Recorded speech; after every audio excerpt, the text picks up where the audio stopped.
Hello, Michael Irish Football Fan TV. This is the final word. Republic 4-0, Portugal 0 from the Aviva Stadium in front of a sellout crowd. Stephen Kennedy's first game in front of a sellout crowd, and what a performance. I suppose to kick things off, we'll go in with the lineup, and then we'll go in kind of through the notes. And I have the notes on my phone here in case people think I'm being rude. It's just so I can keep a tab on all the notes from last night, because obviously you're going to Luxembourg and we don't have enough time to go back and watch the game again yet, but it is what it is. So I'm just going to pull up the lineup, but it just seems to be taking an age here to find it. So yeah, here it is anyway. So you got Gavin Bazunu in goal, Seamus Coleman in the back three alongside Shane Duffy and John Egan. In midfield, wing backs then Enda Stevens and Matt Doherty left and right. Then you had Josh Cullen, Jeff Hendrick, Jamie McGrath, and up front you had Chidozie, Ogbene and Callum Robinson. When you saw that lineup, I know you were in the ground a little bit earlier than me, but when you saw that, what were your thoughts? And how were you feeling a bit optimistic when you saw that, or what? Yeah, I mean, the surprise for me was probably Dozie Ogbene playing up front. I think most people expected Adam Ida to start, but he's been playing really well with Rotherham, and I suppose maybe I shouldn't be surprised. And Seamus instead of Nathan Collins in the back three, probably, given the opposition, made sense for the experienced head, you know. Yeah, well, I think that's the case. I think Seamus will probably be left on the bench for the Luxembourg game, because when he plays two games in the quick turnaround, he tends to get injured. Whether that's after the break or during the break, he tends, if you look at his record in recent times. So I think it makes sense to have Collins maybe step in for the Luxembourg game. And it was unfortunate that Omar Bambadelli wasn't there, but look, Seamus handled himself absolutely fantastic throughout, and we'll come to that as well. But I think overall, the squad's, it wasn't far off what I'd picked for the starting 11 show. I suppose I could see why he was going to go with Seamus in the back three, just for, as you said, the experience. You've got John Egan and Shane Duffy together, a brilliant partnership, as you know, and they seem to get better with every game they play. And then obviously the wing backs, I thought, gave us that natural kind of fit on both sides. Yeah. They both can get up and down, probably better than Seamus. So I didn't have too many faults. Hendrick as well, Josh Cullen. The way they've been playing in recent games for Ireland, you'd have them in there. So I think they were always, I was expecting them to start, yeah. So no real surprises there with Josh Cullen's automatic selection these days. I don't think his place is even in doubt. Jamie McGrath has been playing really well under Stephen. Maybe he didn't have his best game last night, but he's still, I think he's become nearly an automatic selection now as well. And Jeff Hendrick is blossoming, as I said afterwards last night. He's blossoming in recent matches, and I sent him a message late last night, and he said, I said, you were excellent tonight, and he just goes, I don't think so. I was actually a bit rusty.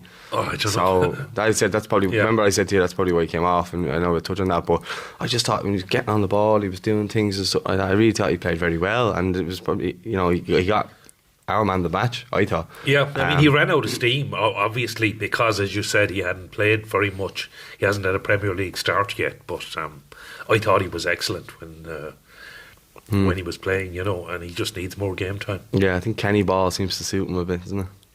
Well, he likes to play football. And Eddie Howe coming in as Newcastle, I think that's going to suit him as well, because, I mean, Eddie Howe is a manager that does like to play football the right way. Yeah. And I think they'll play a similar style of game. Yeah, we'll have here in the first 5 minutes, like Matt Doherty does well on the right hand side, he plays the ball to Hendrick, who dummies. It causes a bit of confusion. Remember, Pepe kicked it out, played for a corner, and that kind of got the crowd up. And straight away from that moment, Callum Robinson was doing that to the crowd, gesturing, come on, get behind us. And in fairness, they answered to that. But there was a couple of moments like that in the 7th minute. Then Ronaldo caused a bit of a problem. He actually turned Seamus Coleman inside out, but Coleman done brilliantly to win it back. And unfortunately, maybe not to get a goal kick on that. But I thought both sides, the corners were lacking a little bit of an edge, and obviously that's why the scoreline was what it was. But from set pieces, Portugal just weren't very good. They were. I was expecting long balls to the box, but they kept going short with their corners, and then they were, you're lumping into the box when you've got good headers of a ball like Duffy and Egan in there, and Bazunu coming and collecting and being that calm and presence for our team. Yeah, I mean, I was a bit concerned about even their defenders like Pepe coming up for corners, but I suppose they do score a lot more goals from open play than we do, So Yeah, maybe our set piece, if you're being critical, our set pieces could have been better, but we were up against some very good quality defenders as well, you know. Yeah, well, I have there in the 12th minute, there was a good passage of play.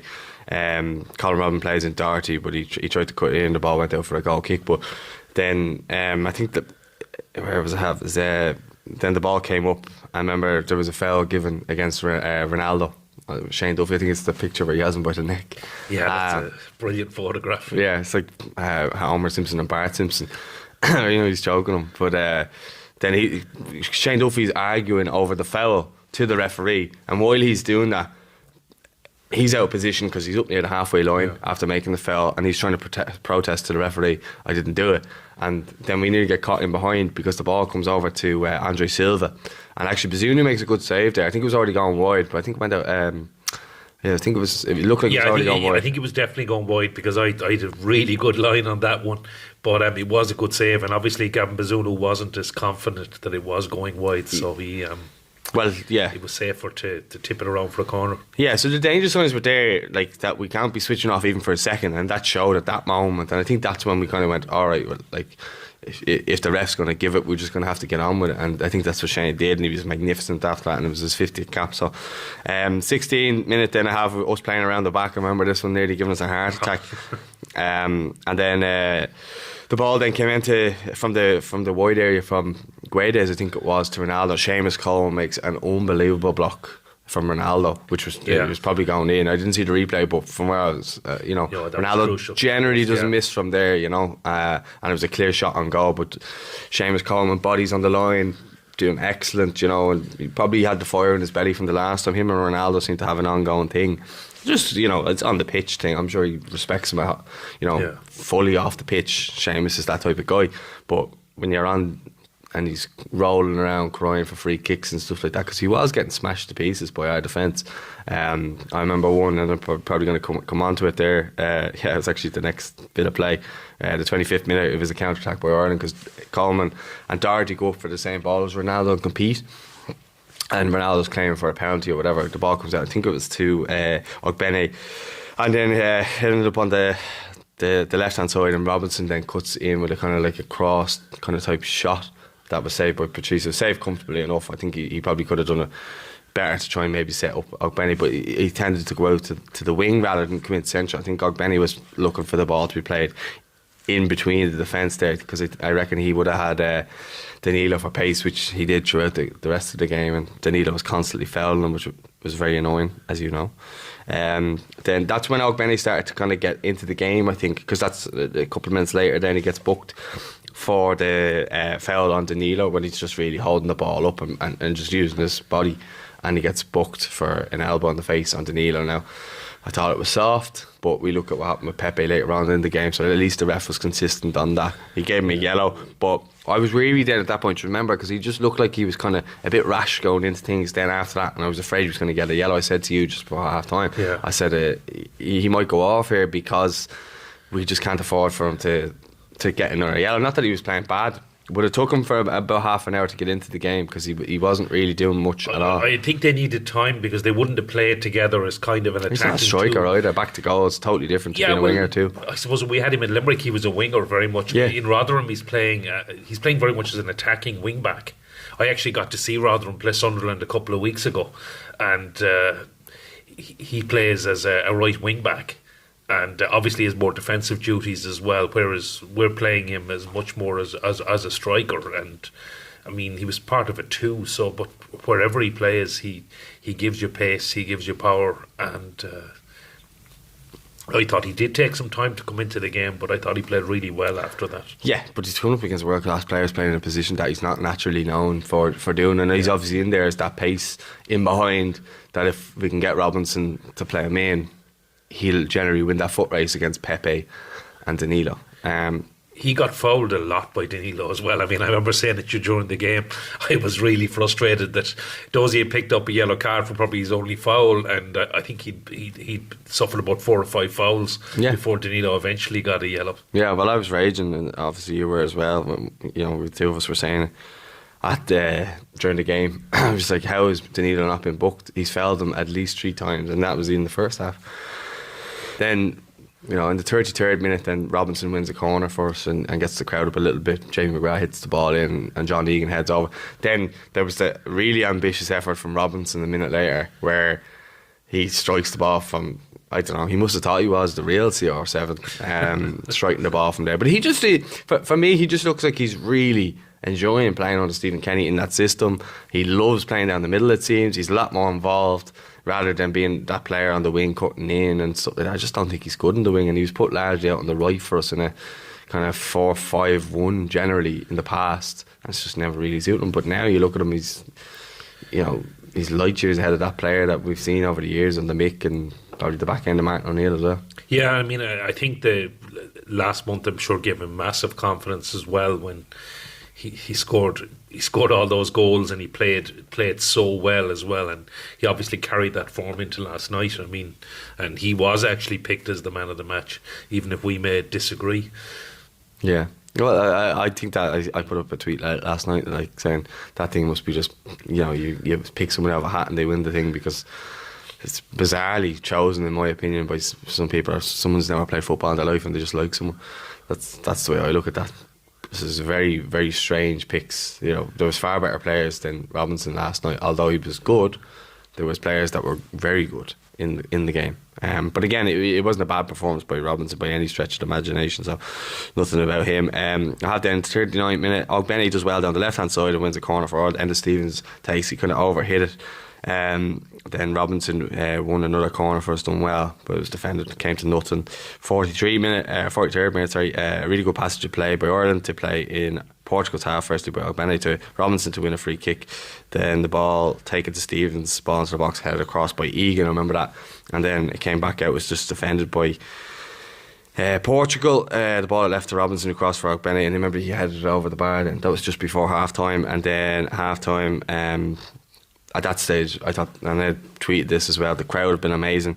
Ireland have played fantastic so far. Every player gave 100%, and the game has been fairly even with both sides having chances. Huge second half now. How have you seen it yourself? So I think at that stage, at second half, I think we were both kind of feeling it was quite even first half.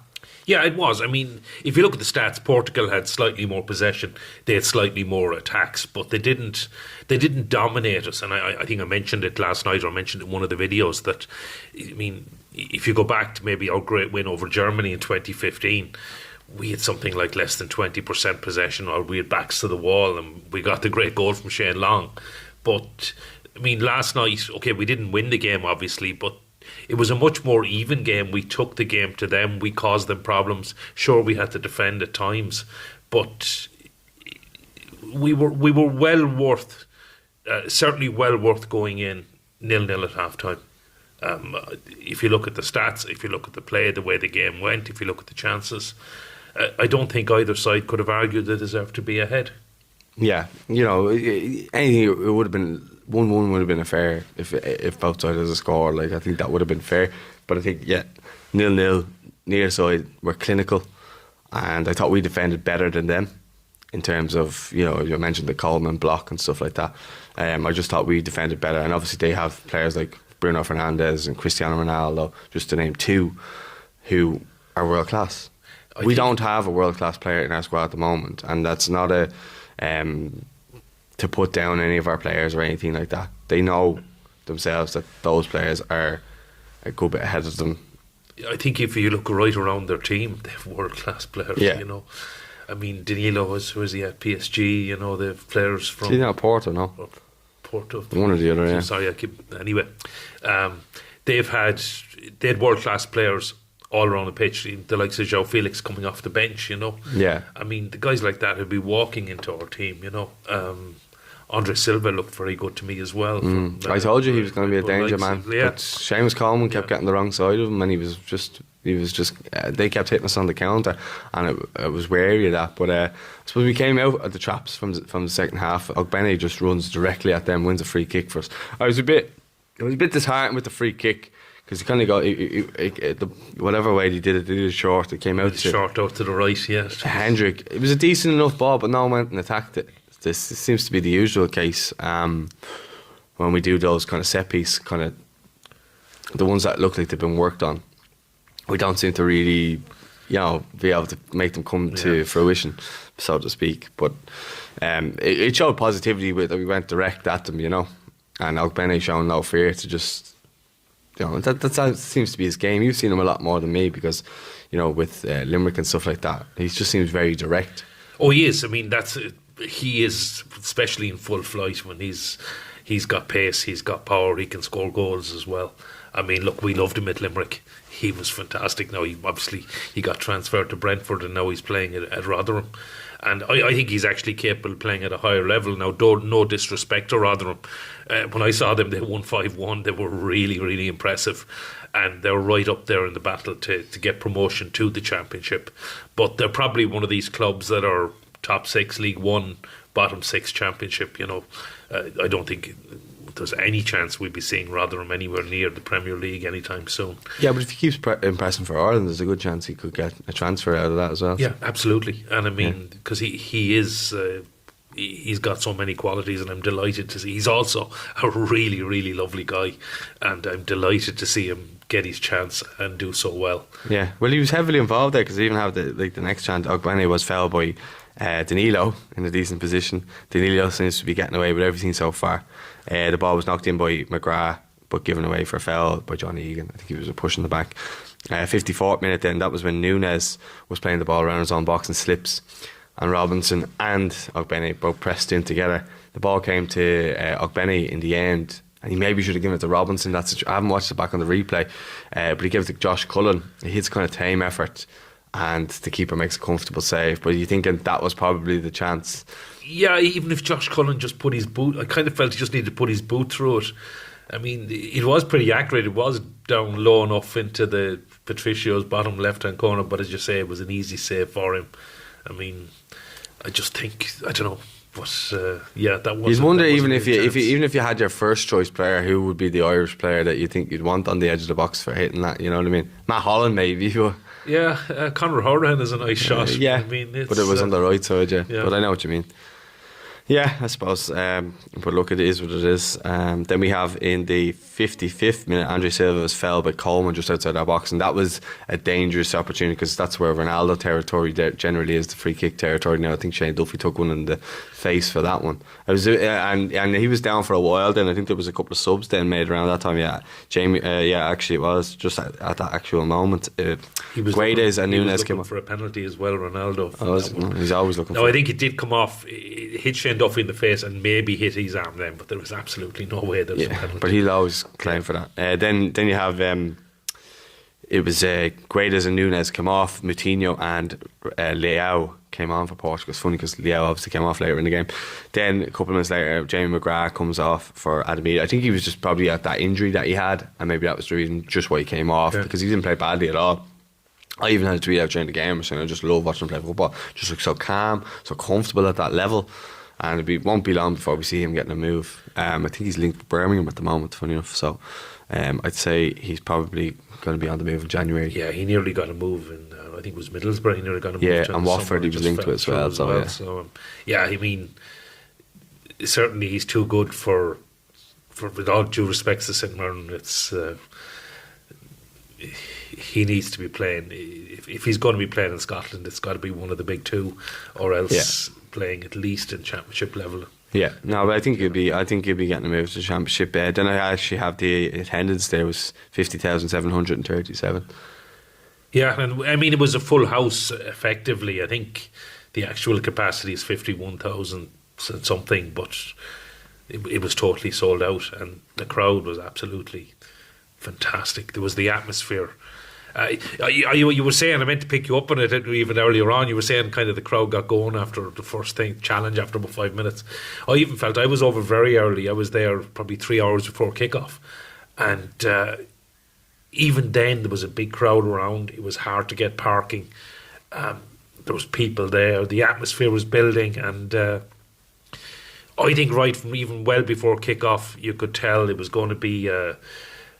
Look, I thought it was a really special night. It was great. Look, the first time, obviously, since COVID as well, as you said, to get a full house into the stadium. The rugby team haven't even got a full house in there yet, and it was great. It was really buzzing, and well, hopefully we'll carry that on into next year. Yeah, we continuously look. You see how much the crowd played a part for the team.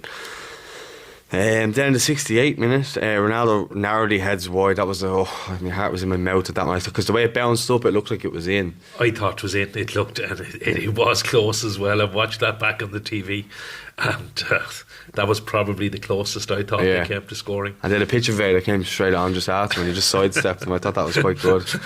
Because he went to give him a big go, and Ronaldo just kind of looked at him as if to say, like, because he was obviously fuming, he missed a chance as well.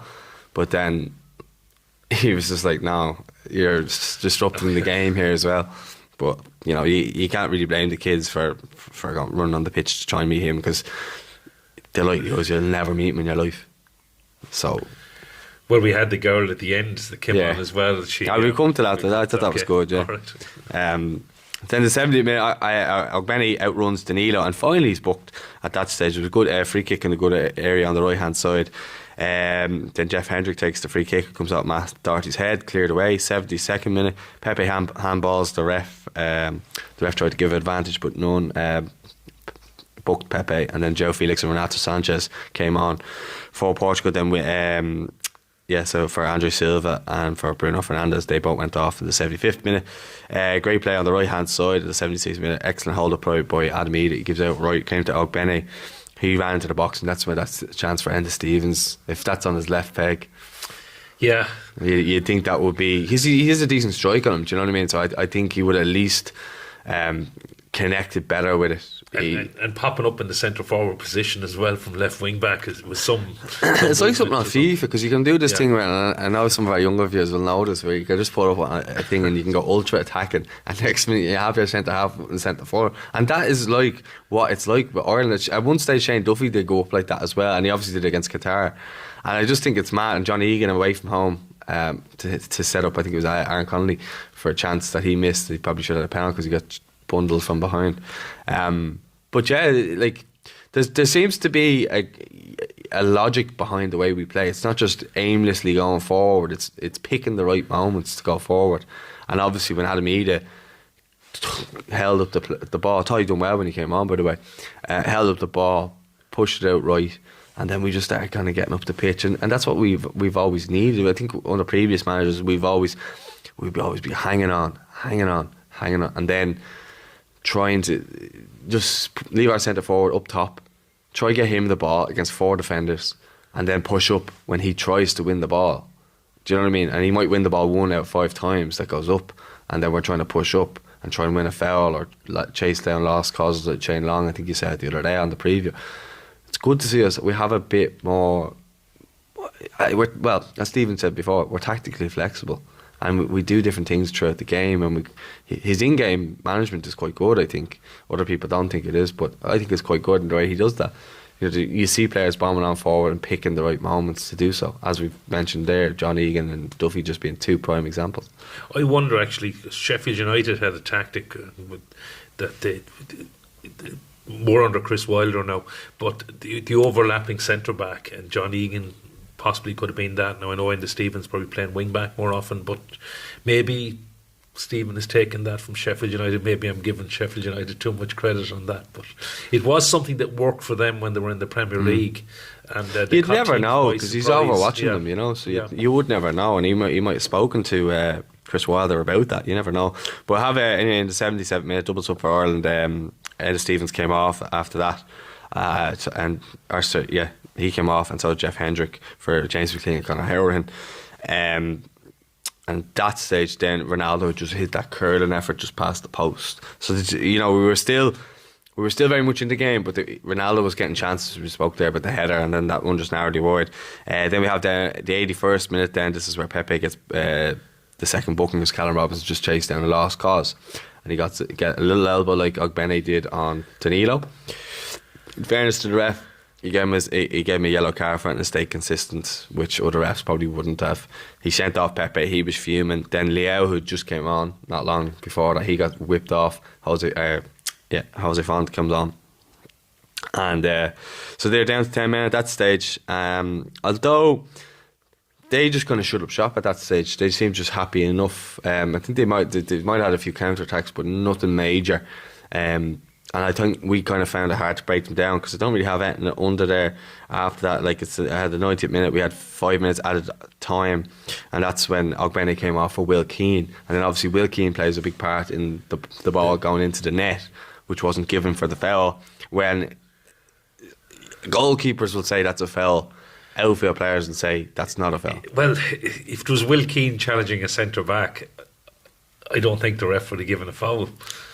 Now, that's a fair point. You do get the benefit of the doubt as a goalkeeper. Now, I will say as well, the ref blew early because even before the ball went anywhere near Matt Doherty, the ref had blown for the foul. Because all he did was that and just stuck a leg out. It's not like I don't think it was a foul. I mean, I thought it was clever play by Keane. The goalkeepers' union can scream all they want, but it's not to me that wasn't a foul. It was a good ball by Howard. He just stood his ground, and Matt Doherty put it in the net. Now maybe you could say the defender stopped as well, but I feel harshly done by that. Would have been something else to have won it in added time. But so then in the 90th minute, Doherty commits a foul on João Felix and gets booked. Bazunu comes and collects the ball, and I think that's something that I love about Gavin Bazunu is the age of him and everything like that. Just never seems overawed by the occasion. Comes, collects the ball, and he's just so confident in doing it. I mean, he didn't have to make any really top quality saves. Well, the last one on Ronaldo. Well, until the very end, we'll come to that. But his confidence, really it, his distribution, everything was absolutely excellent. Look, he just looks. I know I told you before, I've been a big admirer of him. He started at 16 with Rovers, but he looks an absolutely top quality goalkeeper, and everything he did is just top class. And then we've Caoimhín Kelleher, we're blessed. We really are blessed, and Mark. And Mark, who's flying with Bournemouth as well. You know, that's and they're top of the championship, and he had a record run of clean sheets there as well. You know, so and he can't get near the team. Well, I mean, you can only play. I know, but you're looking at Bazunu's coming in against Portugal, and he's putting in performances. He, as you said, he didn't have a whole lot to do, but when he had to do it, he did it well. And he came in collecting crosses, and his distribution was excellent from throwing the ball out to kicking the ball out. He was finding the wing backs. He was clever in possession. He knew when to calm down play. I remember when I think it was Renato Sanchez was running right up to him. He just went, just barely went down to pick up the ball because he was just very, very calm. And they were pressing us as well high up the pitch. But he just doesn't seem overawed by the occasion, and it's fantastic to see one of our young good players coming through, and he's facing some of the world's elite players. Doesn't look phased. Now that's a great attribute to have. Yeah, you know. But I suppose 0-0 overall.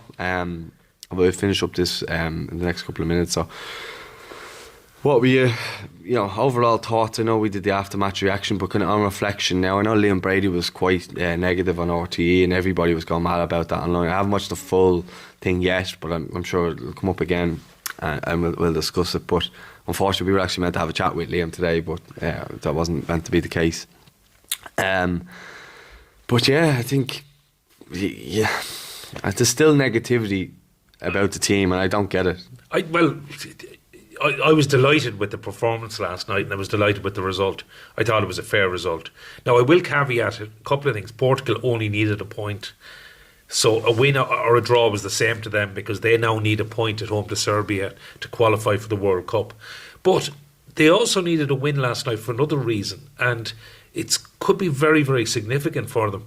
In the battle for the top seeds in Qatar, because I think Portugal will be there, they've actually fallen well behind Spain, and they're probably going to miss out on they will actually miss out now, I think, on a top seeding, assuming Spain qualifies, and unless somebody like Switzerland slips up, that Portugal will not be a top seed in Qatar next month, and that could be crucial for them. They ended up in the same group as Spain and Russia, so they would have had that in their mind as well. They would have known that, they would have studied that. So yeah, they needed 2 draws to qualify for the World Cup. They got one of them last night, and they probably will get at least a point against Serbia on Sunday night.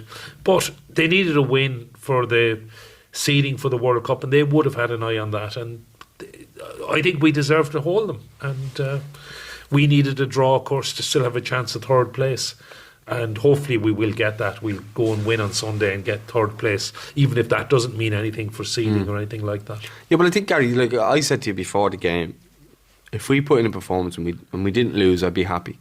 That's what we did. You know, like that might be a defeatist attitude in other people's eyes, but I don't see us going out there. And look, we could have won that game. I think if anyone's going to win the game, instead of last night, I thought we were going to win the game. I know I think Ogbeni and Robinson and our players caused them problems, and obviously we mentioned about the ball being in the net as well. They obviously have world-class players, but I think on the night we performed better and we defended better. You know, look at the possession. Like, how many times have we gone head-to-head and toe-to-toe with a team of that quality? A lot of times we've been overturned. We put in a performance last night. People are just going to bitch and moan because they don't like Stephen Kenny, this and that. He's a League of Ireland manager, he's out of his depth. He didn't look out of his depth last night, I'll tell you that much. No, I don't get the negativity. I'm actually surprised. I thought that last night would probably have put the negativity to bed. Yeah, maybe if you'd have won. So, I don't know. Well, I mean, can we really expect to go out and beat teams like Portugal? Okay, we could have won. We could have lost as well. I mean, with all due respect, Ronaldo had great chances as well. So they could have beaten us 1-0. But even if they had beaten us 1-0, it was still a great... I mean, the key thing for me was the performance that we played. We played really well. I thought we deserved a draw. Okay, I don't think we deserved to win, but I don't think they deserved to win either. I thought a draw was a fair result. Yeah, and it wasn't like they battered us in terms of stats and everything. As you say, it was very even. Yeah, no, that's it. I mean, they probably shaded the stats. They probably had more attacks. They had more possession, but they didn't do much with it. Yeah. They didn't do enough to win the game. I don't think I don't think they can be arguing they should have won the game, and I don't think we can say we deserve to win it either. But I think we could. Well, as I said, I think if one side deserved to win it, I thought we did, and maybe that's a biased reaction of Portuguese people might say the other way. But look, it's an Irish channel, so we're here to talk about Ireland mainly anyway, not to talk about Portugal, you know what I mean? But people will just come on being negative anyway. We are biased anyway, obviously. But the jury's going to be out after the Luxembourg game is obviously the big one. You're going over to that. You're obviously in a rush here now because you have to get going and get everything sorted. But I think Stephen said it himself. We need to go out and we need to win that game, and that's a proper sign of progression. Yeah, I think we will go, and I think we will beat them, because I think we're a better side and we're playing really well. We're on a good run, and hopefully that'll continue into Sunday night. Well, obviously yourself and Jerry will be over there, and hopefully you can get the match preview and the press conference and everything else done, and I'll have a starting 11 show done as well. So let us know your thoughts in the comments. Did we deserve to beat Portugal? Were we lucky? Is Stephen Kenny the right man to take us forward? Should he be given the contract? Let us know all those things in the comments. Don't forget to like the video, don't forget to subscribe, and we'll speak to you soon.